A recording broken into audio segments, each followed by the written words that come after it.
بسم الله.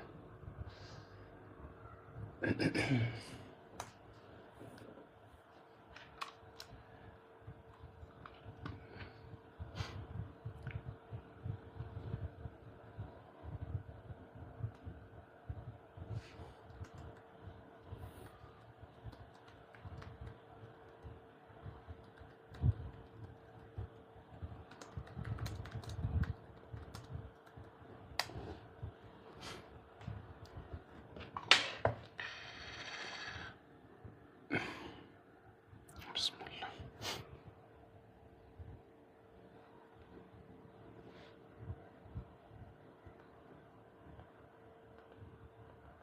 الله لهم عذاب شديد لهم عذاب شديد.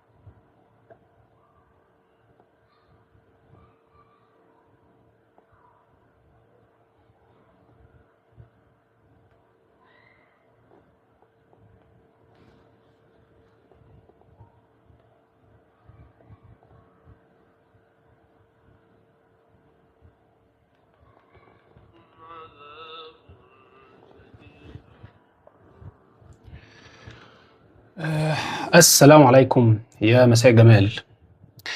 دي تقريبا أول تجربة، هي مش أول الحقيقة، كنا لعبنا كده من كام سنة وجربنا نعمل لايف، فده يعتبر أول تجربة لينا على التيك توك لايف. جايين نشوف كده الكلام على إيه، مين ممكن نعمل إيه. حابين ندردش مع بعض، يلا بينا يعني. لو بقى إيه بتوع اللايف دول بيعملوا إيه ما نشوف. بسم الله. أيوة كده كده الأمور كلها مسطورة الحمد لله. لو سامعيننا كده كويس قولوا لنا، وقولوا لنا بتسمعونا منين،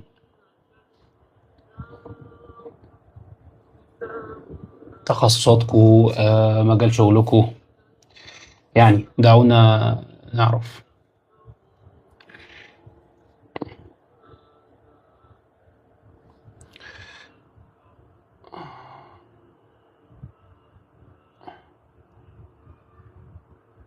أيوة زي الفل.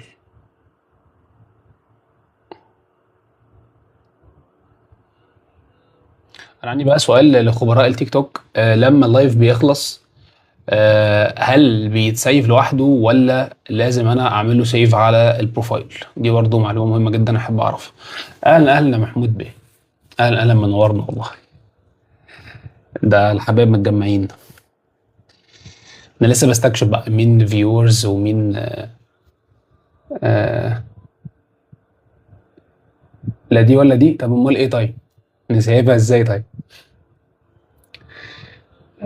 عرفونا نسيبها ازاي. لازم اسجله من التليفون. طب هو بيتسجل لوحده على التليفون وبعدين ابلودت، ولا لازم يعني هو بيتداونلود لوحده، ولا لما بيخلص بعمل له داونلود يعني؟ انا حتى فاتح الاي اي معايا اهو، عمال اخد ودي معاه. ف يعني لحد ما هو يقول لي انتوا برضو قولوا لي نعمل ايه.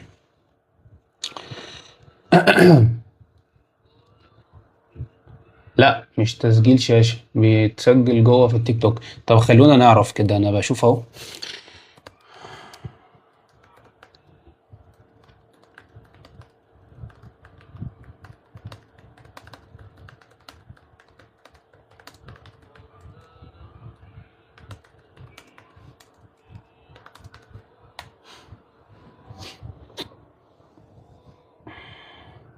بيتسجل جوه في التيك توك بعد ما بتخلص اللايف. طب استنى اما نشوف الكلام ده يا حود.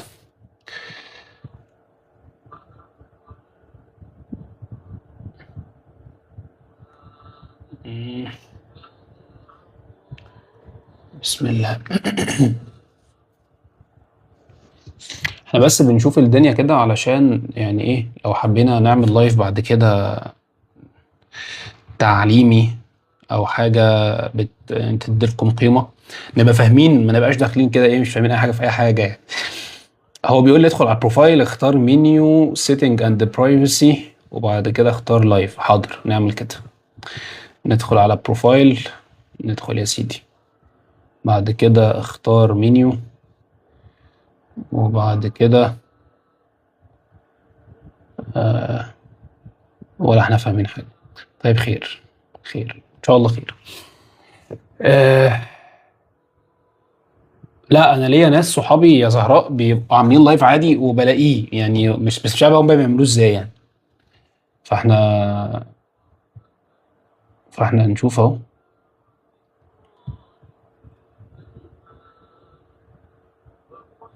وبعدين هو ليه مسجل، هو ليه مسيف اسم اللايف بعنوان ما لا يسع البيرسونال براند جهله؟ يعني انا اصلا ده لايف قديم جدا، فهو بقى ايه جاب منين العنوان ده؟ ده سؤال مهم، عايزين نستكشف. افتونا يا شباب، افتونا. آه. انت عارف احنا هنسأل مين؟ نسأل عمر، هو ده اللي هيروق علينا. استنوا اما هعمل حاجة، هعمل حاجة جميلة. قال يعني انا فاهم انا هعمل ايه، بس ثواني. انا هدعبس كده لحد ما ايه. آه ايوه.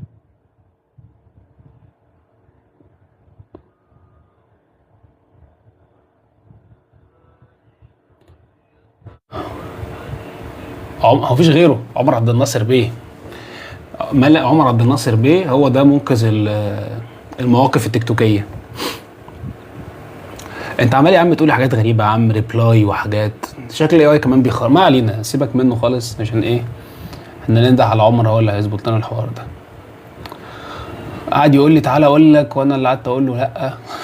مش كان زماني فهمت دلوقتي احنا بنعمل ايه. آه طيب بص ثواني، هنعمل حاجة لذيذة. طب يعني عبال ما ندعبس كده، احنا عايزين نقول حاجة مفيدة، يعني مش عايزين نضيع لكم وقتكم، واحنا نبقى نتعلم مع نفسنا بقى في يوم من الايام، في وقت من الاوقات يعني. فقولوا لنا حابين نتكلم فيها يا شباب، حابين نتكلم في ايه النهارده لاول لايف لينا على هذه المنصة الجميلة. طيب ما اخلص بقول لي ماشي. المكان اللي انا دخلت فيه اللايف القديم،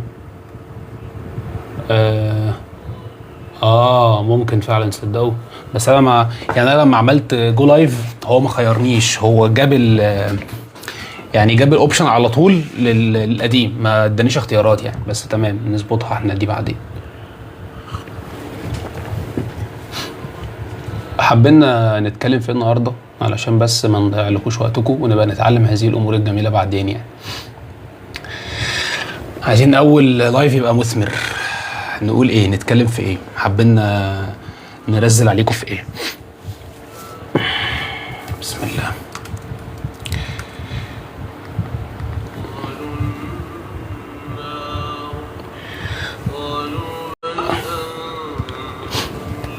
اهلا اهلا يا مصطفى، نورني يا كبير والله. هتلاقي جوه البرايفسي على الريبلاي، ما هو فعلا يا محمود قال لي كده دلوقتي، الاي اي بيقول لي ادخل على ريبلاي يور فيديو لايف. بس هي ايه، انا عمال تقريبا لازم اما اخلص، لان هو من على اللابتوب مش جايب لي الرؤيه كامله يعني زي ما انا متخيل، فعشان ما نبوظش الدنيا لما نخلص فعلا. ماشي.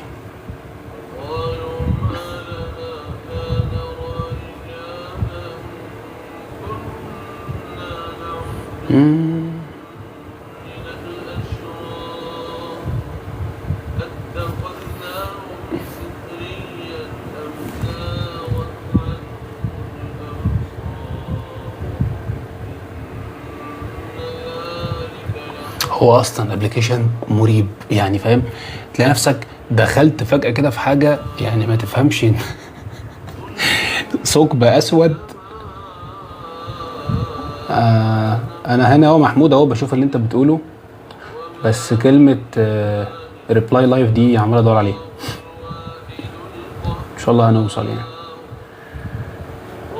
ماله لينكد ان، ماله فيسبوك، ماله يعني. تمام ماشي. باذن الله كورسات المسافه هتنزل امتى على الويب سايت؟ والله يا احمد باشا احنا شغالين على مونتاج المسافه صفر ليفل 1 اهو، وفي نصها في نصها الحمد لله. فادعي لنا كده ربنا يكرم، وباذن الله يعني انا متوقع ان هي تبقى بعد العيد بحاجات بسيطه. يعني ان شاء الله شهر 6 ما يخلصش غير لما المسافه صفر ليفل 1 هتلاقيها على الويب سايت ان شاء الله. ليفل 2 بقى عنيفه شويه وتقيله فهتاخد وقت، فدعواتك كده ايه. بس انا خطتي ان السنه ما تخلصش غير ما الاربع ورش اللي متبقيين يطلعوا على الويب سايت، فدعواتك. هو اللي موجودين دلوقتي اللي انت عارفهم اللي هم الخمسه الاولانيين: الكونتنت ماركتنج، واللينكد ان برو، والواتساب سيلز فانل، والبريف والبروبوزال والبورتفوليو، وفي كمان واحده ال- الواتساب. احنا قلنا الواتساب، الكونتنت والواتساب ولينكد ان والبريف والبروبوزال والبورتفوليو. فاضل واحده ناقصه. ايه ده، نسيت ورشي ولا ايه؟ استنى من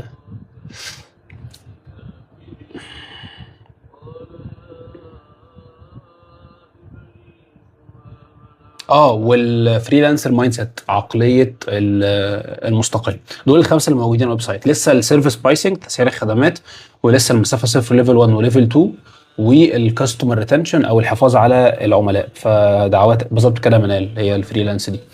فدعواتكم لان المونتاج بياخد وقت ومجهود مرعبين يعني. فدعواتكم. حابين نتكلم في ايه؟ احنا زي ما كنا لسه بنقول كده اول تجربتنا على لايف تيك توك، فعايزين نقول حاجه عدله يعني علشان ما نضيعلكوش وقتكم.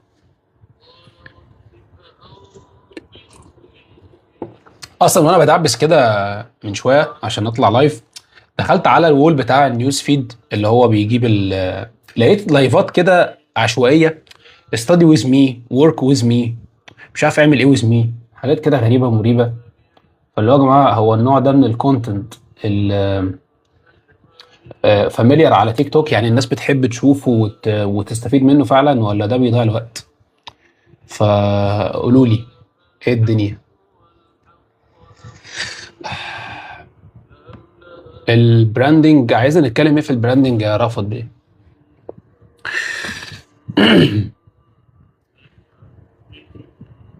حلوه دي يا فاطمه. فاطمه بتقول بقفل بس ده عشان نركز معاكم. فاطمه بتقول عن الانتاجيه وازاي نفضل محافظين على طاقتنا. طيب السؤال ده كومبو، وعاوزكم كده ايه تركزوا معانا علشان هنقول حاجات متشعبة علشان نفهم الامر ده مشكلته ايه عشان نقدر نحله. ازاي ابدا محتوى لنفسي، ايه الحاجات طب اديني ثانيه يا رأفت بيه نجاوب على فاطمه ونجيلك. قبل اي حاجه محتاجين الاول نتصارح ونتصالح مع فكره ان احنا بشر. يعني ايه بشر؟ يعني بني ادمين، مش آلات ولا روبوتات ولا ماشينز. يعني ايه الكلام ده؟ يعني انا ليا موارد محدوده. في علم اسمه علم الاقتصاد. علم الاقتصاد ده كله نشأ على ايه؟ احنا بنقتصد ايه؟ في موارد محدوده ورغبات غير محدوده. فانا عندي limited resources. الريسورسز دي وقت، جهد، فلوس، امكانيات، ادوات. طيب لتلبية رغبات غير محدودة. ليه؟ لأن احنا رغباتنا وطلباتنا واحتياجاتنا ما بتخلصش. أنا دايما عايز حاجة، بأريد حاجة، عندي رغبة في حاجة، في ديزاير وفي وونتس وفي نيدز بالهبل، بس أنا عندي موارد محدودة. فمبدأ الاقتصاد ده مع تصالحنا كنا بشر، هاتيهم بقى معايا وتعالي نجاوب على سؤالك. سؤال فاطمة: ازاي نحافظ على طاقتنا وانتاجيتنا بشكل مستمر؟ فاحنا قلنا ان في مبدأ في الاقتصاد ان احنا بنقتصد موارد محدودة لتلبية رغبات غير محدودة، ونحترم بشريتنا ان احنا بني ادمين. حلو كده، تعال بقى نجاوب على السؤال.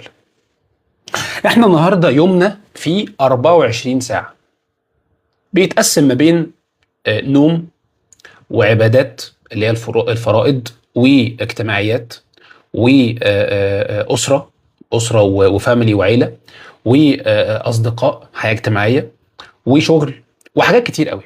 كل واحد فينا قبل ما يدور على تظبيط انتاجيته وتظبيط طاقته، لابد الاول يرسم لنفسه كده حاجه اسمها الويل اوف لايف، ده عجله حياته. وعجله الحياه دي بتاعت حبيبه غير بتاعت فاطمه غير بتاعت احمد غير بتاعت ابراهيم، مفيش حد زي التاني. فانا هجيب ورقه وقلم كده واحط دوائر، او انا يومي فيه ايه. عشان اعرف يومي فيه ايه محتاج اعرف هو انا اول لابس طاقية مين. انا لابس طاقية ان انا طالب، ان انا موظف، ان انا اب، ان انا ابن، ايا كان اسمي ايه. ببدا اظبط عجله حياتي على مسمياتي اليوميه. فانا النهارده من 8 ل 5 بلعب بدور اسمه موظف على مكتبي بنتج شغلي. ومن 5 ل 7 مثلا عندي زوجه واولاد، فانا هبقى اب وزوج. من 7 ل 9 ممكن انزل اقعد مع صحابي، انزل اخرج خروجه حلوه مش عارف ايه، فبعمل اجتماعيات، فانا اسمي صديق. فانا محتاج اعرف اليوم بتاعي والاسبوع بتاعي والشهر بتاعي انا مسمياتي فيه ايه. يبقى واحده واحده بقى. مبدأ الاقتصاد ان احنا نحترم ونتقبل بشريتنا، نرسم لنفسنا عجله حياتنا. كل واحد فينا عنده دوائر مختلفه حسب المرحله اللي هو فيها.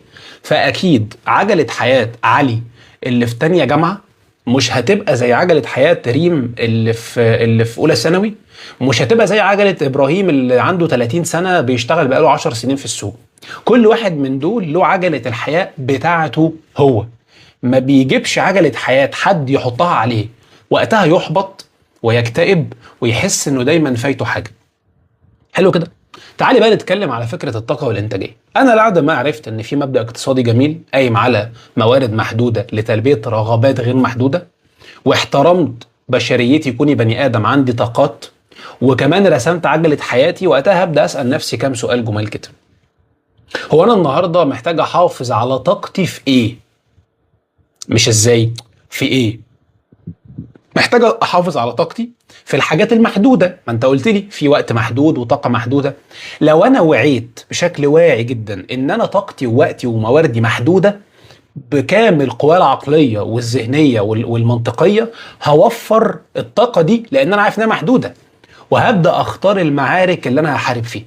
فبدل ما انا اقعد اعارك في بوستات على السوشيال ميديا وناس بتتخانق وبتقول حاجات غريبه، انا هوفر ليه؟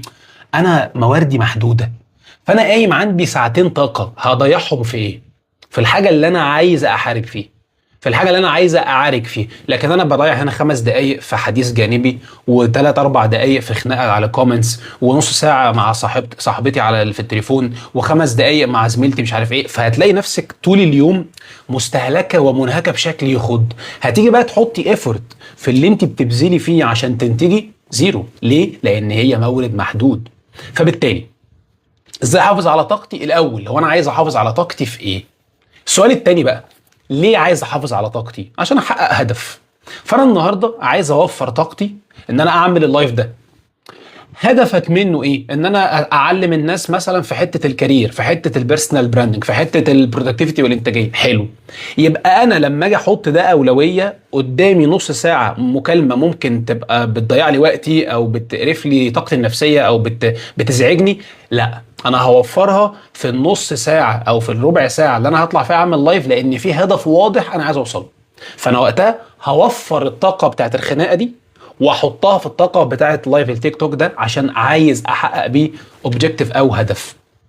فده باختصار شديد جدا، يعني لونج ستوري شورت، ازاي ابدا احافظ على انتاجيتي وطاقتي لما اعرف ان انا عندي موارد محدوده، احطها في الاماكن المناسبه. فزي ما كانوا دايما بيوصوكي كده يقول لك اختار معاركك. هي الجمله دي صحيحه جدا.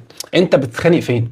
ما هو انت ليك حاجات محدوده. اليوم بتاعك 24 ساعه مش 27 مش 40. فبعدين اروح حاطه الهدف ده بالطاقه دي وانا عارف ان هي محدوده، هبدا احافظ على ال الانتاجيه بتاعتي. وتاني افتكر ان احنا بني ادمين، ان مفيش حاجه اسمها انا هفضل محافظه على انتاجيتي، انا هفضل احافظه، لا.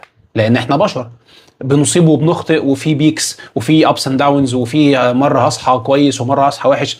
احترم بقى بشريتي دي، وكمان انا مواردي محدوده. فدايما نحط المعلومتين دول قدامنا ما ننساهمش. فدايما تتحط اولويه، هختار طاقتي دي ههدرها فين واحافظ عليها فين. يا رب اكون جاوبتك على السؤال.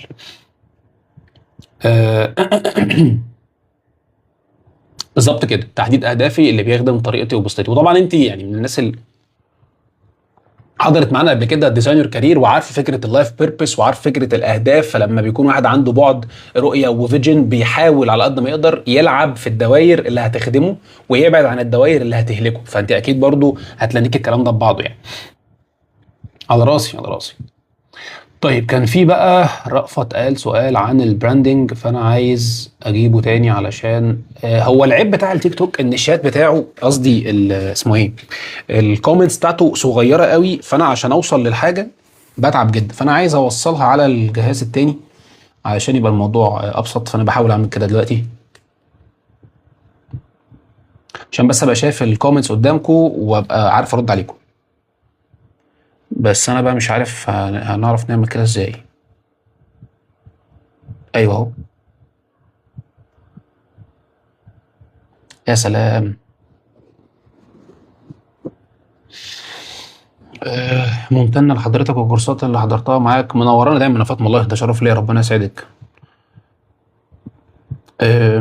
كان في بقى سؤال انا مش رافت، لو انت بتسمعنا معلش ابعت لي سؤالك تاني، يعني ابعت لي سؤالك تاني علشان نجاوب عليه، كان له علاقة بالبيرسونال براندنج والكونتنت حاجة كده. يا رب يبصرنا بيه.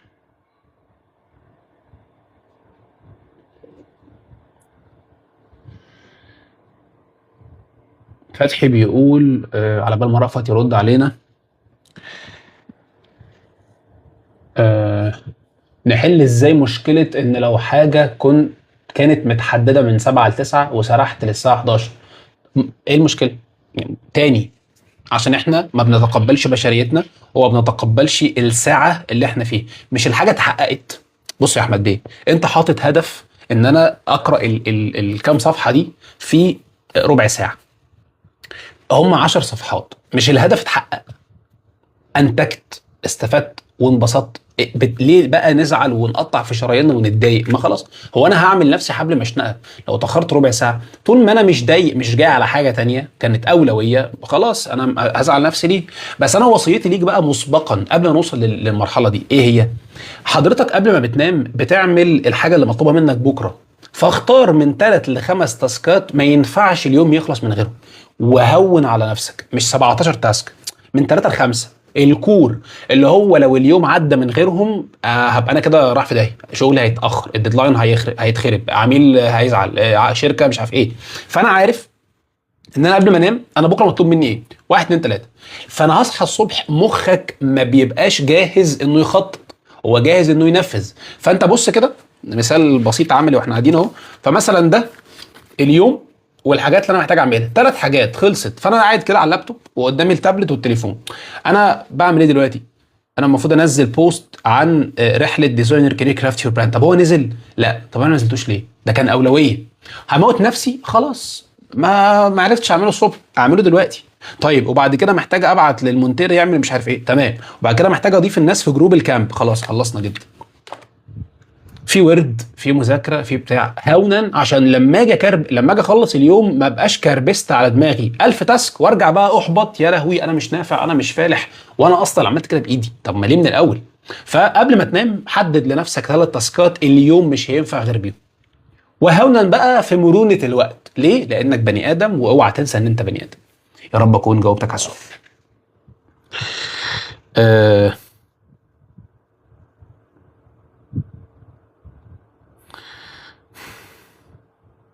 ازاي اعرف شخصيتي اكتر، اقدر اعرف انا هكون شاطره في انهي تخصص في مجالي؟ سؤال زهراء، يعني عايز له كوبايه قهوه و لسه هقول اهو، فاطمه بتقول لك بعد اذن الدكتور انصحك بديزاينر كارير كرافت براند، بس انا هجاوبك يا زهراء، هجاوبك حاضر عينيا، وتبقي طبعا تنورينا في اي وقت في الراوند اللي جايه باذن الله. بص يا زهراء، في سؤال زهراء تاني عشان لو ما حدش اخد باله، ازاي اعرف شخصيتي اكتر في ان اقدر اعرف انا هكون شاطره في انهي تخصص؟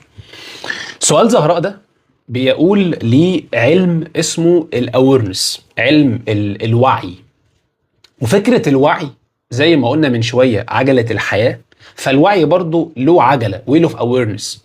عجلة الوعي دي بتاعت كل بني ادم فينا بتبقى ليها 4 5 اقسام مهمين قوي.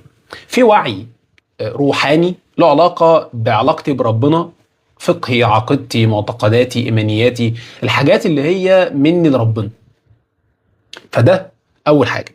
في وعي علاقات، ريليشن شيب، انا بالنسبه لي الاجتماعيات والسوشيال لايف دي اعرف ايه عن نفسي فيها عشان اقدر اكومينيكيت بشكل فعال. وفي بعد علاقات الشراكه، البارتنرشيب في الحته بتاعت الزواج، الزوجه والزوج، البارتنر. النفس دي بتتعامل مع النفس دي ازاي؟ احتياجات الذكر غير الانثى، ده بيفكر ازاي، ده بيفكر ازاي، احتياجات الذكر من الانثى واحتياجات الانثى من الذكر. طب انا بتجوز ليه؟ الحاجات اللي علاقه بالماريج او الزواج. وفي اويرنس في الكارير، انا عايز اعرف اكتر عن رحلتي المهنيه، فالكارير اويرنس دايركشن. انا النهارده ايه الاوبشنز المناسبه ليا؟ ايه الكارير باسز اللي ينفع اشتغل فيها؟ ايه الكارير باسز اللي ما ينفعش اشتغل فيها، او احب، او ما عوزش، او محتاج؟ وايه الفرق ما بين المصطلحات دي كلها؟ طيب في وعي تجاري مهني اللي هو البيزنس اويرنس. هو انا من الناس اللي ينفع تبقى ليها جوب ستايل معين وجوب ستايل تاني لا؟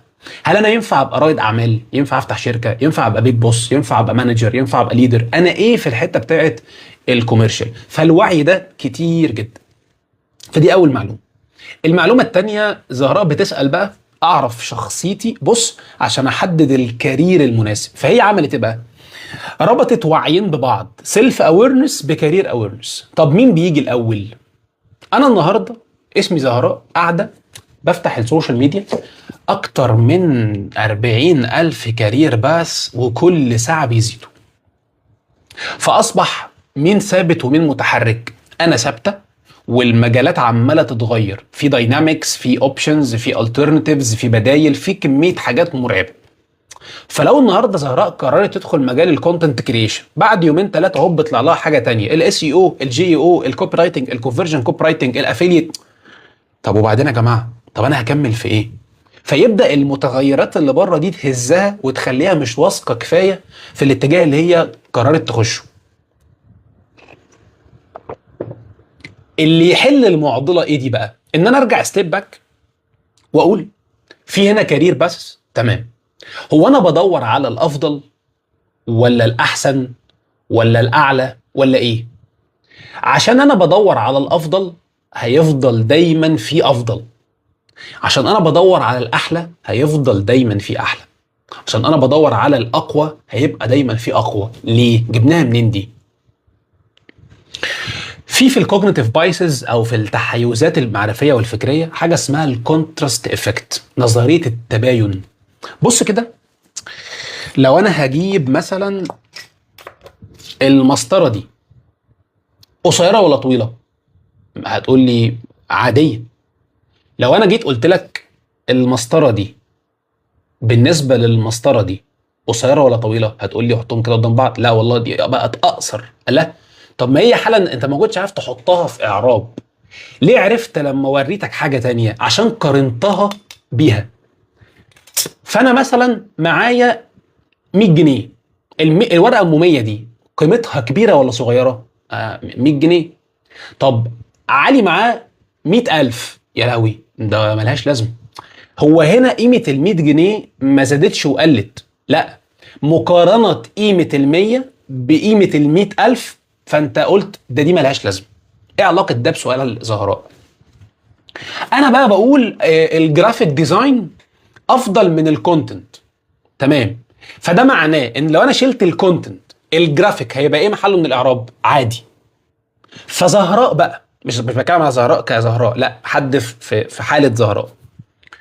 فزهراء بقى شايفه ان الكونتنت احلى من الجرافيك، الاتنين ببعض مش انسب لزهراء. فزهراء عماله تدور على سراب ومش عارفه توصل لحل مناسب. ليه؟ لانها بتدور على الاحلى والافضل والاقوى والاجود، مش الانسب، مش الاكثر تناسب، مش الاكثر الاينمنت، مش اللي انا ابقى بشتغله وانا مبسوطه وبعرف اعمله وله بالنسبه لي مستقبل. وكل مرحله في حياه زهراء هيطلع لها كروت مختلفه، فاللي مناسب زهراء في 2023 مش بالضروره يكون المناسب زهراء في 2026، مش بالضروره هيفضل مناسب زهراء في 2050. مين بقى بيلعب في المعادله دي؟ مش الكارير، وعي بنفسي. فانا عايز بعد المقدمه اللطيفه دي، كل واحد فينا بيسمعني دلوقتي عنده مشكله في انه ياخد قرار يعمل شيفت ولا لا، حابب كليته، كاره كليته، عاوز ينط في بحر جديد، عاوز يغير شغله، عايز يغير شركته. اي حد عنده توهان في المرحله دي، بعد اذنك هطلب منك طلب تعمله وهياخد منك وقت ومحتاج ورقه وقلم. ما تفكرش في الحاجات اللي هسألك دلوقتي دي وانت باصص في السقف، لان الحاجات دي جوه عشوائيه وملخبطه. طول ما انت سايبها جوه مش هتعرف تاخد قرار. ايه اللي انا طالبه منك؟ انك تكون لنفسك حاجه اسمها ماي بيرسونال كارير بروفايل. يعني كده ايه اي دي، زي بطاقه تعريف ليك ولمجالاتك. الكارير بروفايل ده يا صديقي متكون من 5 elements، من 5 عناصر. لو انت حاولت تعيش حياتك كلها بتدور على حل ال5 عناصر دول، اوعدك ان قراراتك بعد كده هتبقى اجود وافضل وانسب من ان انا بدور على انهي كارير احلى وانهي كارير اوحش. ايه هم ال5 حاجات دول؟ اكتب ورايا. اول حاجه، انا ايه اهتماماتي الوظيفيه؟ ايه الحاجات اللي انا بيستهويني اشتغل فيها؟ افكر كده مع نفسي، هو انا وانا صغيره كان نفسي اطلع ايه؟ كنت احب اشتغل ايه؟ كنت ايه الحاجات اللي انا كانت بتريجر مي او بتستفزني اشتغل فيه، حتى لو انا مش عارفه. انا بقول لك مهتم اشتغل في ايه، فيها باشن، فيها لوف، فيها حب، فيها استمتاع، ماليش دعوه بالقدره هنا. فاول سؤال بنسميها الكارير انترست. انا اهتماماتي الوظيفيه ايه؟ ايه الشغلانات اللي تستهويك من بره كده شكلها حلو؟ تحب تشتغل طيار؟ والله ما بعرفش اطير، مش مهم. تحب تشتغل طيار؟ اه احب، او لا ما احبش. اكتب بقى الحاجات دي، فحط لنفسك كده من 5 ل10 اوبشنات من الكارير انترست. 5 ل10 حاجات تستهوينا اشتغلها، سميناها الاهتمامات الوظيفيه. فده رقم 1. رقم 2، المرحله اللي انا فيها دلوقتي دي بشتغل عشان ايه؟ اكتب من 5 ل10 اسباب بتدور تحققهم من شغلك الحالي. يعني ايه الكلام ده؟ يعني الكارير فاليوز بتاعت المرحله. انا النهارده بشتغل ليه؟ السنه دي بشتغل ليه؟ دلوقتي بشتغل عشان احقق ايه؟ فحد يقول عشان اتقدر، عشان اجيب فلوس اكتر، عشان اترقى، عشان اسافر، عشان اهاجر، عشان اخلي ابويا وامي احسن، عشان اخلي زوجتي افضل، عشان اشتري. ايا كان، في اهداف مهنيه انت بتحققها بوجودك في المكان اللي انت بتشتغل فيه دلوقتي. يبقى الكارير انترست من 5 ل10 اهتمامات مهنيه. كارير فاليوز من 5 ل10 قيم مهنيه. رقم 3، وعايزك تركز معايا بقى في الحته دي عشان دي مهمه وفارقه. المهارات يا جماعه ليها شكلين، مش نوعين، مش الهارد والسوفت، مش دي. اي مهاره في الدنيا ليها شكلين، ليها ستايل. في مهاره تعرف تعملها وتستمتع وانت بتشتغل فيها. فمثلا واحد بيعرف يكتب سكريبت وبيبقى طاير من السعاده وهو بيكتب السكريبت، وبعد ما يخلص السكريبت مطلوب منه بقى يرفع ريبورت للتيم ويكلم الديزاينر ويكلم الفويس اوفر ويلنك مع الاكونت مانجر. لك يا لهوي، انا بكره الحوار ده بقى. ايه ده؟ مش انت يا ابني بتحب السكريبت؟ ايوه، بس ما بحبش انا البروسيس دي. فالراجل هنا يفكر نفسه ان هو اصاب بالانفصام. هو انا بحب السكريبت ولا بكرهه؟ لا ثواني، عايزك هنا تفرق ما بين الكور سكيل اللي انت بتشتغلها از سكريبت رايتر وما بين الاوبريشن، العمليات اللي انت بتاخدها. دي اسمها ايه ودي اسمها ايه؟ المهاره اللي انت بتحب تعملها وبتعرف تعملها هي السكريبت، دي اسمها ديفلوبمنج سكيل. يعني ايه بقى؟ دي مهاره انا بحب اعملها وانا مبسوط وبعرف اعملها، فسميناها سيلف ديفلوبمنج سكيلز. وبتحمسني كمان، وبتحفزني ان اشتغل، وبتحمسني ان انا اروح اعمل كل يوم السكريبت. فالمهاره دي لما يتوافق القدره مع الرغبه بنسميها ايه بقى؟ الحاجه اللي فيها شغفي، الكلمه المبتذله اللي كتير بيستخدمها. هنا بقى مكانها. رحنا مسمينها في الكوتشنج ايه بقى؟ سيلف موتيفيتنج سكيل. يعني ايه بقى؟ يعني مهاره بعرف اعملها وبتحمسني اشتغل. فواحد بص بيموت في فكره ان انا كرييت ديزاينز واجيب افكار وبتاع، بس موته وسمه يعمل اناليسز للداتا بتاعت اخر الشهر. واحد يحب يتعامل مع الكلاينتس وبتاع، بس موته وسمه يقعد مع مديره في اجتماعات. ايا كان بقى، في حاجه انا بعرف اعملها بحبها قوي، وفي حاجه انا بعرف اعملها بس ما بحبهاش، تقيل على قلبي. دي اسمها ايه ودي اسمها ايه؟ انت قلت لي لما يتوافق الرغبه مع القدره موتيفيتنج سكيل. طب لما يبقى في قدره من غير رغبه ما بحبهاش، بيرن اوت سكيل. فنطلع من رقم 3 دي يا زهراء بسؤال: انا عايز 5 مهارات بستمتع وانا بعملهم، و5 مهارات انا اوريدي بعرف اعملهم بس بكرههم كره العمى. واقسم الصفحه نصين: بيرن اوت سكيلز، مهارات بعرف اعملها بس بتقصف عمري مش عايز ازود منها. مهارات بحب اعملها وبعرف اعملها، موتيفيتنج سكيلز محتاج ازود منها عشان حياتي المهنيه تبقى احلى، عشان ابقى بشتغل وانا في شقاء بس مبسوط، في معنى، في نوع من الرغبه والقدره والانبساط وانا بشتغل اللي انا بشتغله. يبقى كارير انترست، اهتمامات مهنيه، كارير فاليوز، قيم مهنيه، سكيل موتيفيتنج وبيرن اوت. رقم 4 بقى الحته اللي انت سالتني عليها، البيرسوناليتي تايب، نوع شخصيتي. وخلي بالك هنا في فرق كبير ما بين البيرسوناليتي والبيهيفير، الشخصيه والسلوك. احنا بنخلط الاتنين ببعض وبنمشي ننظر على نفسنا في مجالات ما متخيلين ان احنا فاهمين اللعبه صح. مثال، مش احنا كتير نقعد نقول ايه، والله الراجل ده شكله كده انتروفيرت ما ينفعش يشتغل في المبيعات، ودي واحده اكستروفيرت ملهاش تشتغل في المكاتب، وانا شايف ان يجي منك في فكره الكونتنت كريشن. هو حضرتك بتجيب منين يعني الناس اللي هي بتبقى شكلها كونتنت كريتورز دول بيبقوا عاملين ازاي؟ بياكلوا ايه؟ طيب بيعملوا ايه؟ بيشتغلوا فين؟ طيب بيلبسوا ايه؟ فكانك وصمت الناس دي بصوره معينه، اللي مش متحقق في الصوره دي لا يصلح. وطبعا ده ضرب من ضروب السفاهه، لان هناك فارق ما بين نمط الشخصيه كبريفرنس داخلي وما بين سلوك الشخصيه كبيهيفير داخلي. هو الشغلانات يا جماعه بتبقى بيزد على ايه؟ على سكيل. انا امتى اقول انا بشتغل في المبيعات؟ لما اكون معايا مهاره السيل، بعرف ابيع، عندي سيلينج تكنيكس. طب امتى اقول بعرف اكتب؟ لما يكون عندي مهاره الكونتنت او مهاره الكتابه. طب امتى اقول بعرف اصمم؟ لما اكون بعرف اعمل ديزاين. دي سكيل ملهاش علاقه بطبيعه الشخصيه. امال الشخصيه بتعمل ايه؟ بتحلي الرحله، بتخلي الانبساط اعلى، بتخلي الاندماج اكبر. بس ات ذا اند احنا الاثنين هنعمل التاسكايه، لاننا وي ار ايبل تو دو، احنا بنعرف نعمل التاسكايه. مش شخصيتنا بتميل الميلان ده ان انا احب واكره، دي بتاعتك انت. بتخدم قوي على السكيل اللي انا لسه قايلها لك، الموتيفيتنج سكيل والكارير انترست، لكن ملاش علاقه انت هتعرف ولا لا. طالما اتعلمت هتعرف، ما اتعلمتش مش هتعرف، فسهله ايه. فالبرسوناليتي دي بقى ليها ابعاد كتيره قوي، لدرجه ان في علوم كامله اتعملت على دراسه البرسوناليتيز المختلفه. وفي بدل التست مليون على الانترنت نقدر ان احنا نجوجلت علشان نبدا نعرف اكتر احنا البرسوناليتي بتاعتنا عامله ازاي. فمثلا في نوع من الشخصيات في طريقه التفكير، في نوع من الشخصيات في معالجه المعلومات، في نوع من الشخصيات في طريقه عرض الافكار، في نوع من الشخصيات في الكوميونيكيشن ستايل، بتحب تتواصل ازاي. فلو احنا مثلا مثال ال 16 personality تيست، الانياجرام دايركشن، الديسك موديل، في 600 ألف تيست أقدر إن أنا أعرف أنا شخصيتي من جوه عاملة إزاي. باخد الكروت دي يا زهراء وأبدأ أستخدمها لوعي، مش إنها قرآن كريم. حد يخلص الأسسمنت، أيوه بس أنا انتروفيرت وبحب الناس، هي ما بتحسبش كده.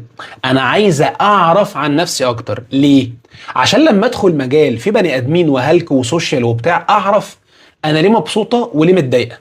ولو دخلت شغلانه قاعده مكتبيه، لابتوب وتكييف وماوس وبتاع، هو انا ليه منزعج وليه مبسوط؟ فده دلاله على البريفرنس الداخليه، بميل لايه. اما قدرتي من عدمها دي بيهيفيرز، وده اللي بيقاس عليها الشغل. عشان كده الناس في الشغل بتقيس الكي بي اي، كي بيرفورمانس انديكيتورز، مش كي بريفرنس انديكيتور. فالبرفورمانس ده مبني على ايه؟ على قدرتي ان انا قدرت اعمل التاسك، على قدرتي ان انا بعرف استخدم سوفت وير، على قدرتي ان انا بعرف اعمل حاجه معينه، مش شخصيتي تميل او لا. يا رب يكون الحته دي واضحه.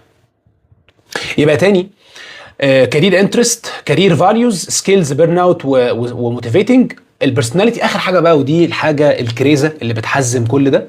هتجاوب على سؤال زهراء وفاطمه مع بعض، بنسميها اللايف بيربس بالعربي. لماذا نحن هنا؟ احنا هنا بنعمل ايه؟ ايه البيربس بتاعنا؟ كل اللي احنا بنعمله في حياتنا بيقول لي ايه في النهايه؟ ايه اللي انا عايز في الاخر يتكتب في صحيفتي؟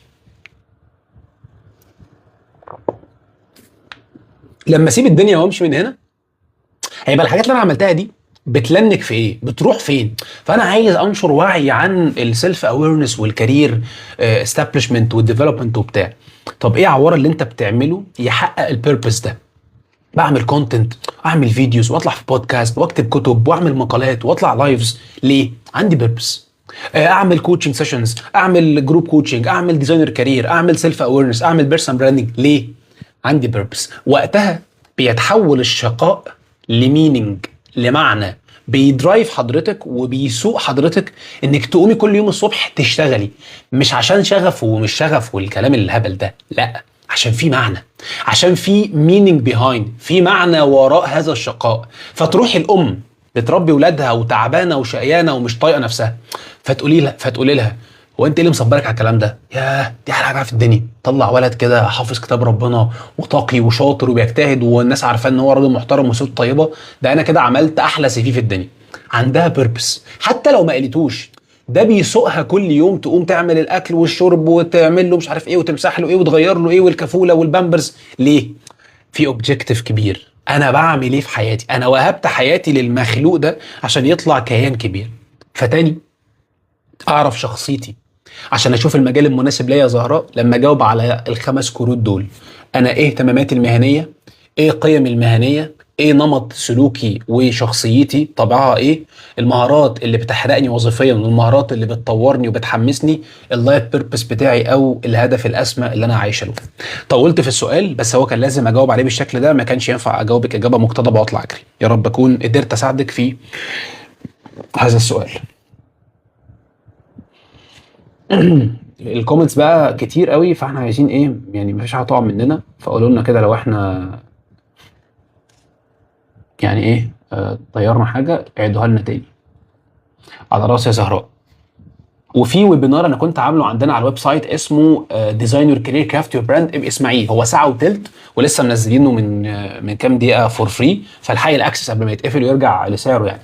هو ساعه وتلت هيساعدك برضو قوي في اللي انا قلته ده وفي سؤالك بشكل اعمق باجابات واسئله لو عملتيها على ورقه وقلم باذن الله تساعدك يعني.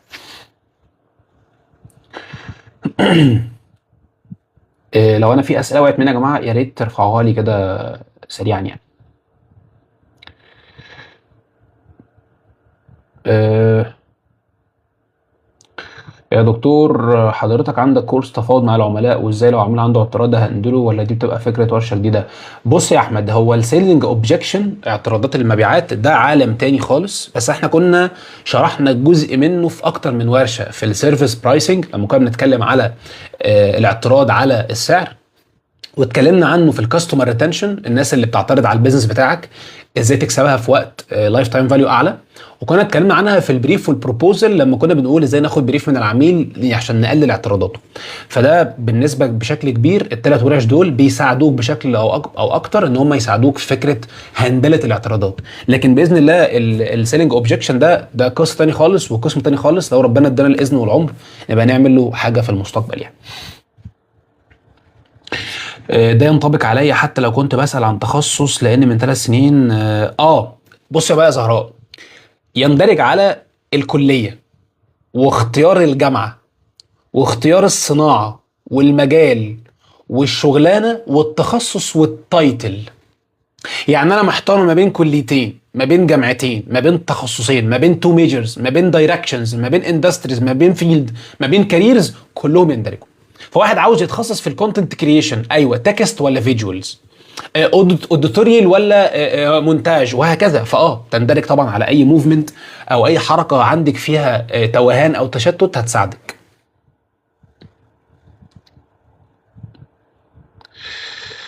هو احنا هنا لو حد مستفاد ومبسوط في اوبشن ان احنا بنعمل منشن زي بقيه البلاتفورمز، ولا هنا مفيش منشن؟ يعني ينفع حد ننده عليه يجي يحضر ولا ده مش هنا؟ عرفوني كده ايه الدنيا، بنتعلم منكم. حبيبي يا صديقي،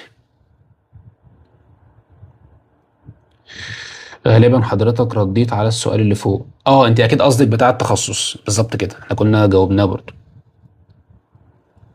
ممكن. طب حلو قوي، لو حد يعني شايف ان هو مستفاد حاجه وشايف ان اللايف يعني فارق معاه، ممكن يعمل منشن لاي حد من حبايبه اللي مهتم بالبيرسونال براندنج والكارير بلاننج، يعني يمنشنه كده. طبعا لينك الويبينار اللي قلت عليه لزهراء، ثانيه واحده واحنا نجيب لكم لينك الويبينار.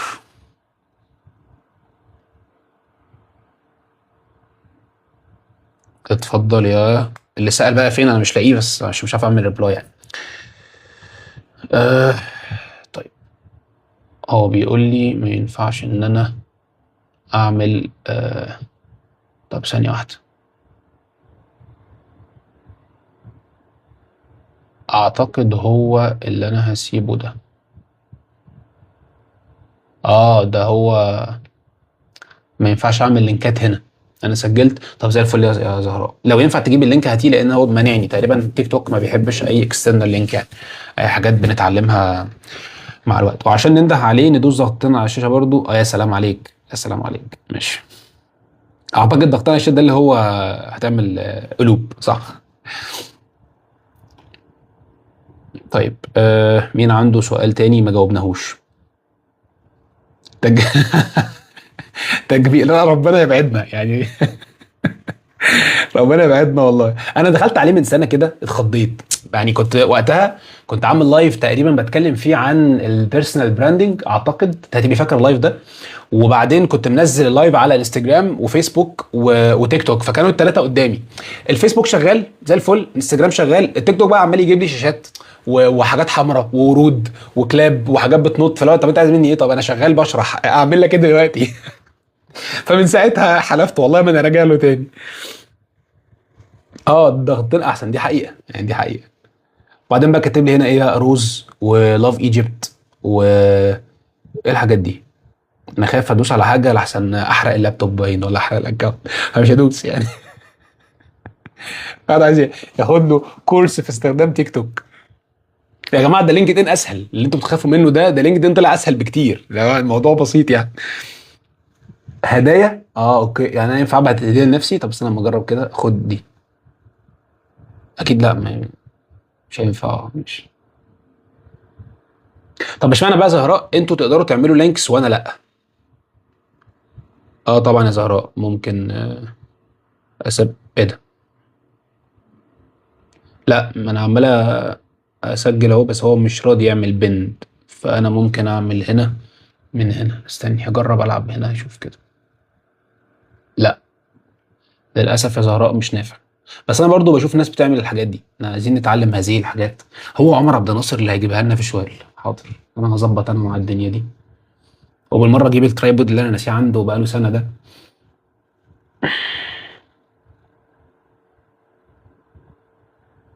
ده يا فاطمه ويبينار عن، هي كانت زهراء بتسالني ازاي اعرف شخصيتي متناسبه مع اني كارير. فاحنا كنا عاملين ويبينار كده اسمه ديزاين يور كارير كرافت يور براند. هو تقريبا ساعه وتلت، فتحناه مجاني من نص ساعه، فكنت برشحه لها انها تشوفه يعني. فلو انت برضو مهتم بفكره الرحله المهنيه واختيار الكارير المناسب وكده، ابقي سجلي فيه قبل ما اللينك يقفل. فانا برضو مش عارف اعمل ازاي البند ده. فهنحاول اهو. جماعه لو حد عنده سؤال فوق انا ما خدتش بالي منه، يا ريت تقوله لي تاني.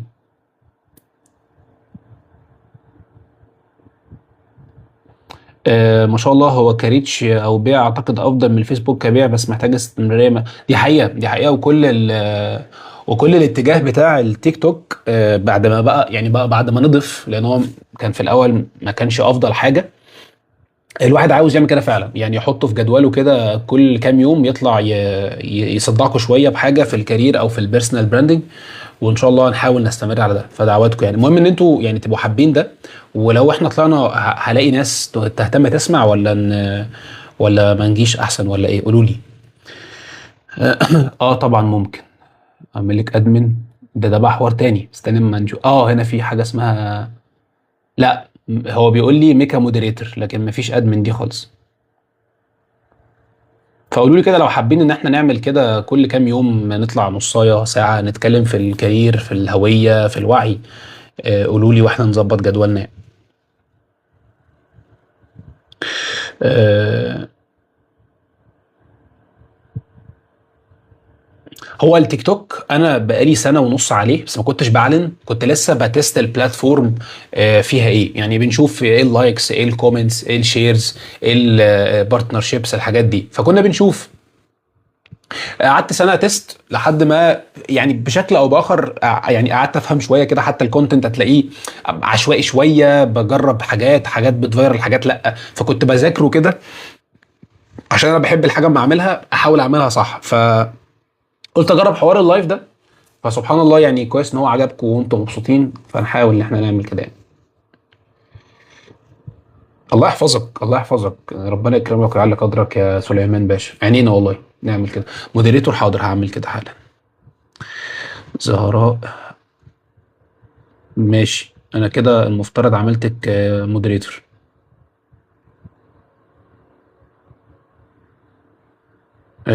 كده ظهر لك ولا ايه؟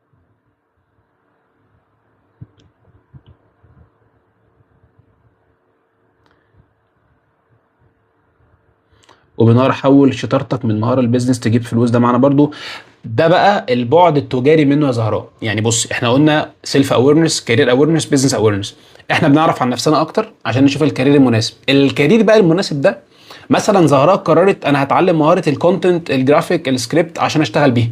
عايزين بقى نحول المهاره دي تجيب لنا فلوس. ده بقى الضلع الثالث اللي هو بدايه كامب فروم سكيل تو بزنس.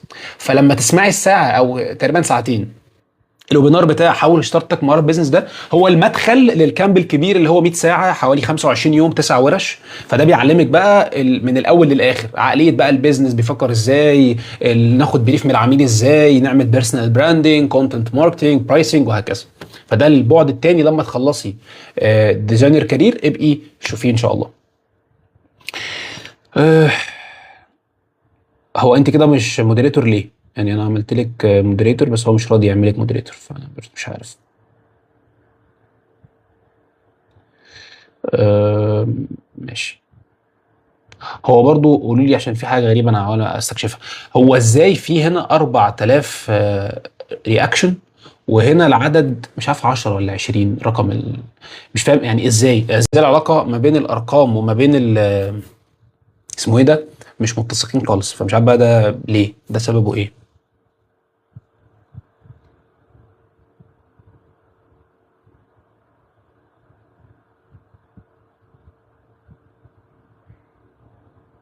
اوكي، عشان دي اول لايف ليا ممكن فعلا يكون عامل لي ليميت في حاجات. ماشي. انا هعمل نص. عشان كده الكومنتس عددها مش متسق مع الفيورز، مش متسق مع الانجيجمنت. فبفهم يعني هل هو بيعمل كده ازاي. اه، كل ما بتكبس القلوب بتزيد، تمام.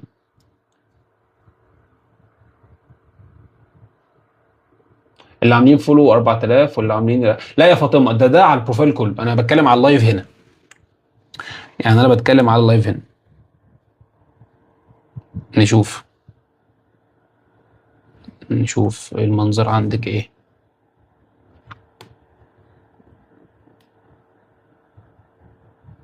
اه دي حقيقة، 132,000 لا انت كده بتتكلمي على البروفايل كله. لا تمام، انا كنت بتكلم على اللايف بس، اللي هو انا لقيت الارقام مش بتميك سنس كده مع نفسها. بس تمام يعني. طب حلو ده، طالما اللفات بتظهر لللايفات اسرع يعني دون شو انا عملت لنفسي لفات. اللايف حاليا في 9 اشخاص بس، ال 4000 دي اللايكس يعني. اوكي انا كده فهمت. حلو قوي. كل يوم نتعلم معلومة جديدة. ماشي كويس. ان شاء الله برضو ايه، نحاول كده كل كام يوم نطل عليكم طلة نتكلم بيها في حاجة مفيدة. عشان انا فهمت بقى، كبسوا كبسوا دي طلعت لايكات ولافات يعني. طب يا جماعة طلعت حاجة حلال، ايه كنتوا خوفتونا منها ليه؟ ايوه تمام. دكتور، هو ينفع تفتح ويبينار من مهارة البيزنس زي الويبينار اللي حضرتك فتحته من شوية؟ والله يا احمد بيه احنا عنينا بس يعني مش دلوقتي، باذن الله نعمل ده في القريب العاجل، انتظرنا يعني. ولو حد بعت هدايا والهدايا دي عباره عن ايه؟ هي الحاجات اللي هي تحت بقى اللي هي روز ولاف وكده، دي اللي تقصديها؟ أه... لا، لايف اخر الاسبوع ده ان شاء الله هيبسطك، يبقى برضو نورنا عليه، اللي هو بتاع ما تتعلمش مهاره جديده مع عواره، يبقى اسمعه. قصدي يبقى سجل فيه. وان شاء الله نتقابل يوم الخميس الساعه تقريبا كان كام؟ استنى ما افتكر. ثانيه واحده عشان بس ما اقولش حاجه غلط ولا ابوظ الدنيا ببعضها. ده يا سيدي كان يوم الخميس، يوم الخميس الساعة 9:30، 21 مايو. أعتقد اللينك زمانه قفل، لأن احنا كنا فاتحينه المية بس يعني. فهنتكلم برضو في حته السكيلز تو بيزنس دي، وان شاء الله نبسطكم يعني. الورد والكوينز والحاجات دي سجلت اول ما نزل. طب حلو جدا. اه زهراء، ما انا لسه واخد بالي اهو من الحاجات اللي هنا دي. وبعدين بقى في تحت في النيوز فيد لايف. اه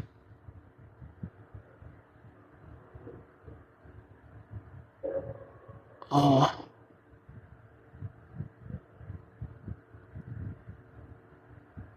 هو بيعمل ده هو بيعمل لي جامد ده. دي حركه حلوه من تيك توك، انا كده احترمته قوي. بيعمل هنا حاجه كده عشان تاكد له ان انت انسان، ومش سايب اللايف وسايبه وماشي، اللي هو بيعمل يعد لا ده عشان يتاكد ان انت اكتف وبتتكلم مع الناس. دي حركه محترمه، دي حركه محترمه. ممكن بعد كده حضرتك تفتح من اللاب وتكتب. ما ده كنت برضو هسأله لعمر، هو انا بلاقيه عامل كده حاجات جميلة وارقام وبايو وكلام كبير فكنت هسأله. ده هعملها برضو. في دي بتتعامل من الديسكتوب كويس. هو مش هيظهر لك انت يا فاطمه، هو ظاهر لي انا كنت بتكلم، فانا عمال اقلب هنا في الكومنتس في الشات، فما لمسش التليفون خالص. فهو راح عامل لي بازل، قال لي لو انت ما عملتوش اللايف هيقفل كمان 3 دقايق. فانا رحت مكاتب البازل جواه، قال لي انت كده تمام. اه ماشي، من تيك توك استوديو. ماشي نشوف ده برضو ابلكيشن ده ولا ده ايه. لا في حاجه اسمها كرييتور تول اهي. اه لايف سنتر، لا لقيته حاجه اسمها لايف كرييتور هاب. ممكن يا دكتور تعيد ال5 اسئله تاني؟ اه طبعا. يعني ده الكارير انترست، اهتماماتي الوظيفيه، الكارير فاليوز، القيم المهنيه، السكيلز اللي هي البيرن اوت والموتيفيتنج، بعد كده البرسوناليتي تايب والبيهيفيرز والسلوكيات والشخصيه، واخر حاجه اللايف بيربس، الهدف والمعنى من الحياه. ماشي. ايه تاني عايزين نتكلم في ايه؟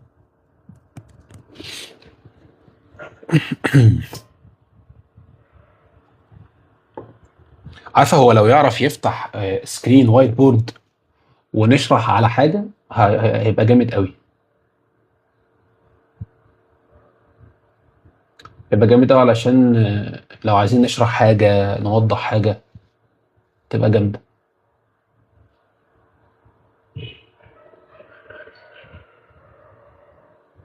شير سكرين. طب هقول لك بقى دي بتتعمل منين علشان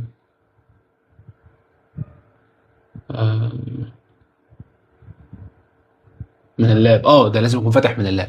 ماشي هعملها انا دي لما نخلص ان شاء الله، او يعني في لايف المره اللي جايه.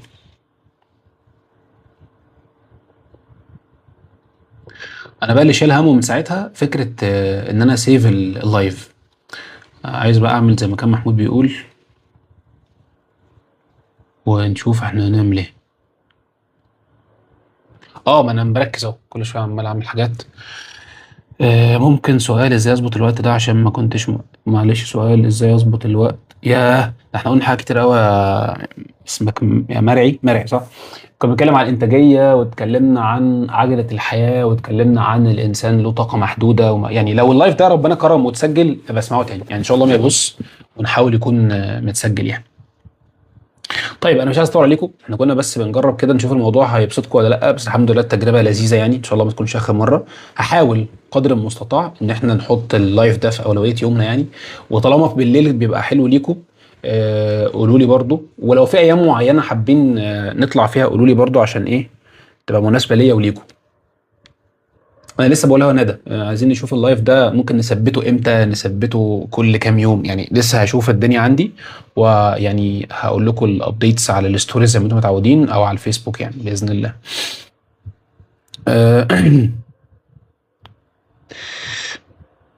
آه، ممكن تديني تعريف بنفسك؟ بس انا لسه عارفك من الجروب وما لحقتش. طبعا ده شرف ليا. انا اسمي احمد عواره، انا في الاساس دكتور صيدلي وشغال في التريننج والكوتشنج بقالي 10 سنين از كارير كوتش وبيرسونال براندنج استراتيجيست. شغلي وتخصصي في الرحله المهنيه ان احنا نخلي الناس تشتغل شغلانه بتعرف تعملها وتحبها وتعمل منها فلوس من خلال بناء بيرسونال براند يظهر القيمه بتاعتها. بنعمل ده بقى مع افراد، مع شركات، مع حكومات، سواء في برايفت سيشن كوتشنج 1 1، او في جروب كوتشنج 1 تو بابليك، او في تريننج ورك شوبس زي اللي موجوده عندنا على الويب سايت كده. فده باختصار شديد جدا احنا منه بنعمل ايه يعني. ماشي خلاص، انا هظبط انا حوار اليوم والميعاد ده، وهثبته ان شاء الله في الجدول، يعني هعلن عنه، الناس تبقى عارفه ان احنا بنطلع كل يوم كام، الساعه كام، بشكل ايه، عشان ايه الدنيا تبقى واضحه يعني. ليا وليك يا رب، بالتوفيق لنا جميعا. خلاص اتفقنا، يعني ان شاء الله نشوفكم على، انا برشح اي حد لسه ما خدش اي حاجه ياخد كورس واحد بس، ياخد حته والسبحه هتكر هو هيدمن يا مرعي. هو احنا مشكله كورساتنا ان هي فيها ادمان، انت بتدوق اول معلقه ما عايز تخلص الطبق كله يعني. تسلم تسلم، ويعني ترشيحك ده يعني من تواضعك وثقتك فينا ومن ستر ربنا على الواحد، والله ربنا يحفظك يا حبيبي. ماشي، لو انتم مهتمين دايما بالكارير والبيرسونال براندنج تابعونا كده عشان ننبسط مع بعض ونتكلم اكتر في اللايفز اللي جايه ان شاء الله. تسلم لي تسلم لي، ده ستر ربنا والله. ادعوا لي بقى الاقي حته اسيف بيها اللايف ده لما نخلصه، يعني اشوفكم على خير باذن الله. بسم الله. ايوه. ماشي. You will live freeze after you pause you can pause to. طب وانا كده لا، ده كده بيبو فوق.